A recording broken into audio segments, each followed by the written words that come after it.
అదే విధంగా same thing ఆ ఎక్స్పర్ట్ కమిటీ రిపోర్ట్ మరి ఆ రోజు ఫాలో అవుతుంటే మేడిగడ్డలో బ్యారేజ్ నిర్మాణం జరగకపోయే విషయం జస్టిస్ ఘోష్ కమిషన్ రిపోర్ట్ లో వాళ్ళు they have written the report. అదే విధంగా మేడిగడ్డకి షిఫ్ట్ అయినప్పుడు ఆ నోట్ ఫైల్ పై irrigation secretary, irrigation minister and ముఖ్యమంత్రి సంతకం పెట్టి ఆమోదం ఇచ్చారు. అది క్యాబినెట్ ఆమోదం లేదు. అంత పెద్ద ప్రాజెక్టు క్యాబినెట్ ఆమోదం లేకపోవడం దిస్ ఇస్ ఇల్లీగల్ అని చెప్పి justice Ghosh commission has clearly stated there should have been a cabinet approval for this project to be built at Medigadda.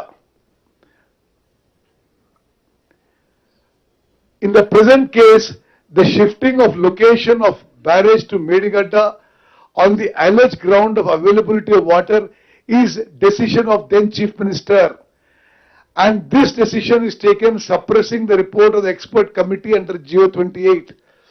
Right from the beginning till the stage of inauguration of barrages by impounding water at the peril of the health of the barrages is done with the instructions of then Chief Minister.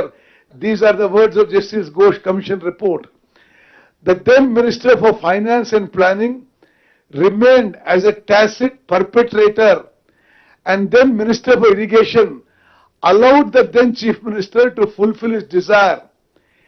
In fact, the then Chief Minister, being political executive, functioned as an administrative executive also in implementing the policy of the government, and the manner of planning and execution caused huge loss to the state public exchequer.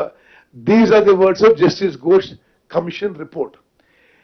It can be conclusively be held that the issuance of GO 231-232 dated 1/3/2016 according administrative approval of rupees 2591 crores for construction of Medigadda project is not placed before the cabinet and is issued pursuant to the orders of the irrigation minister and the chief minister.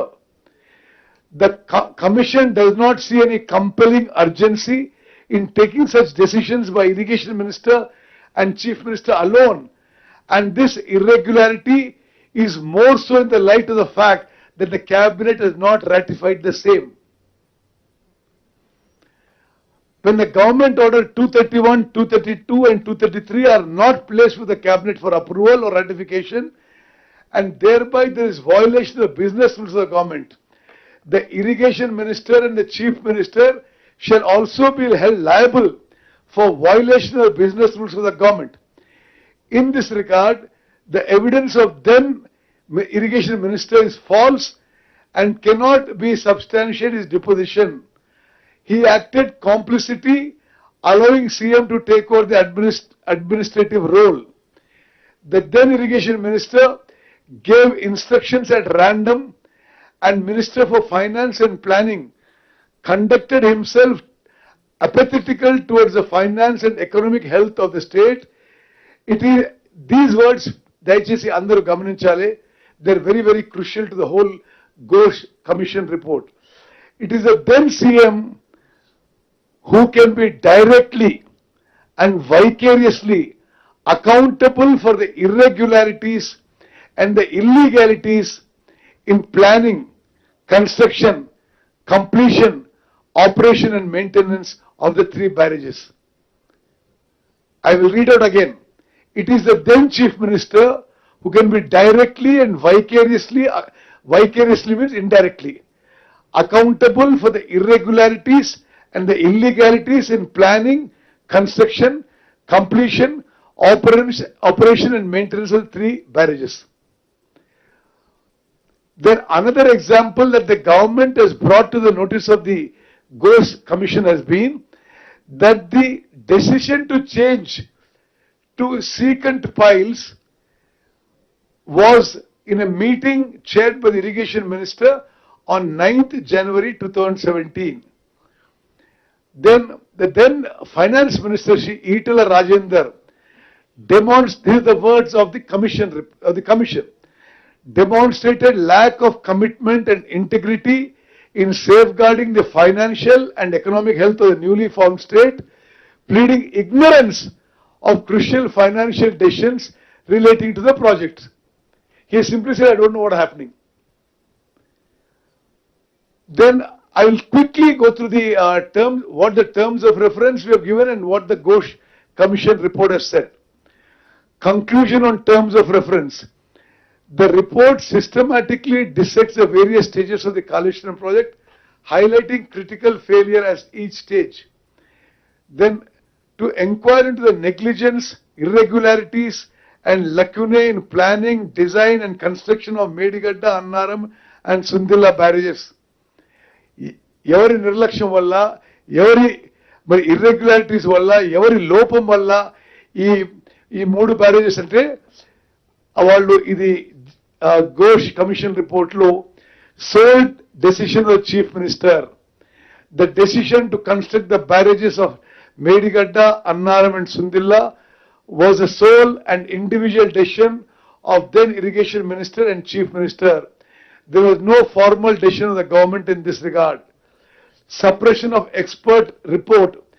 అంతకుముందు 5 retired chief ఇంజనీర్లు ఎవరైతే వారినే కేసీఆర్ గారే శాసనసభలో irrigation experts అన్నారో వాళ్ళ report ని cold storage లో పెట్టి they go head with the Medigadda barrage. Next, misleading justification for site shift. తుమ్మడి అటు దగ్గర నీళ్లు లేవని షిఫ్ట్ చేశారు, అది కరెక్ట్ కాదని చెప్పి కమిషన్ చెప్పింది. Lack of cabinet approval. ఈ స్థాయి ప్రాజెక్ట్ ని తప్పనిసరిగా క్యాబినెట్ ఆమోదం ఉండాలి.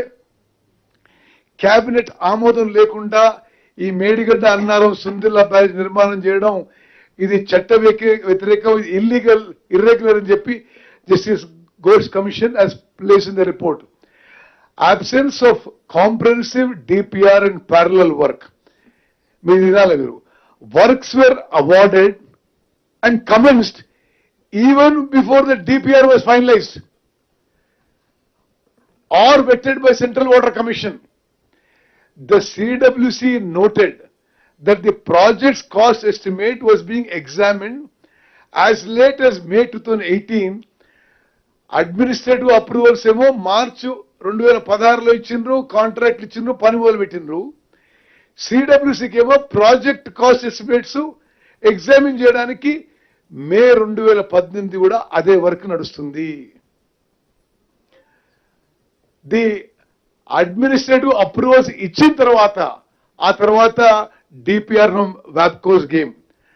అదేవిధంగా వ్యాప్కోస్ నుంచి ఫైనల్ డిపిఆర్ రాకముందే ఆనాటి ముఖ్యమంత్రి ప్రధానమంత్రికి లేఖ రాసిండు.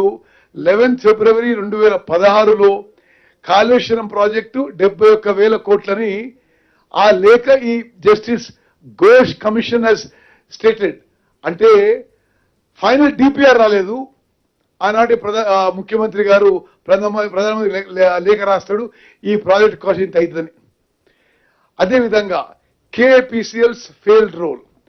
The Kaleshwaram Irrigation Project Corporation Limited established a special purpose vehicle to plan, appraise, approve, release funds, implement, manage, operate, monitor and evaluate the project and seek financial support, has not played its role. It has only been raising loans and issuing checks. అదేవిధంగా CWC's advice on the project was to award on a turnkey basis, but the contracts were awarded on a lump sum basis. అదేవిధంగా ఈ revised approvals లో అన్ని విధాలుగా cost పెంచుతూ పోయిన విషయం కూడా justice Ghosh commission highlighted in several places.